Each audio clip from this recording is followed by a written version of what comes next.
Let's catch up now on the latest on canola production in Kansas for K-State canola breeder, Mike Stamm. We do have 2 new varieties that will be available for growers.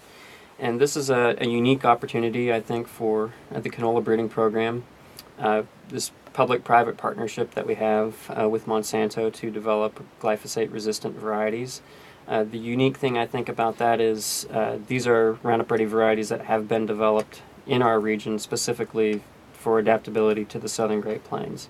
And we can't say that before because the Roundup Ready varieties that are currently on the market all were brought to us from Europe. So these will be the first Roundup Ready varieties that were actually developed for the southern Great Plains. So the traits that make these special have to do with drought tolerance and the like? I would say winter survival was probably one of the key traits of these varieties, being selected for that trait each year that they were grown in our environment. And they've also been very competitive in terms of yield with the current varieties that are out there.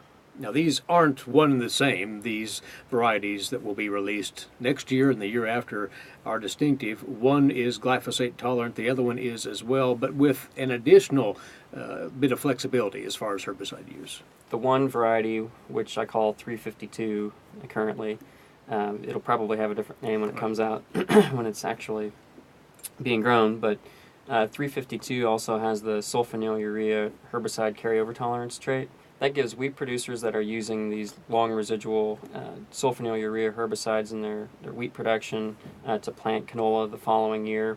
Oftentimes we see plant back restrictions for these SU herbicides that are 18 to 24 months for winter canola.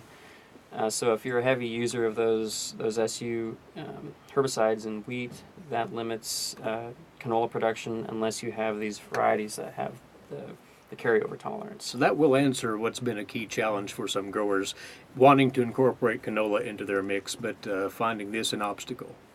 Right, and Kansas State was the first entity to develop this SU carryover tolerance, so it's something that we initially have brought to the market and others have taken into, I guess, their toolbox for developing varieties as well, and it has gone a long way to increase the number of acres of canola that we can grow in the region. And presumably these new varieties will be right there as far as yield competitiveness when matched up with other varieties that have been grown here. Right. The 352 with the glyphosate and the SU carryover tolerance is very competitive with the most widely grown Roundup by SU carryover tolerant variety on the market, and our 363, which is the straight glyphosate resistant variety, is very competitive with the highest yielding Roundup Ready varieties out there. So Mike, what is the timeline for their release? Is that cast in stone yet or still to be determined? It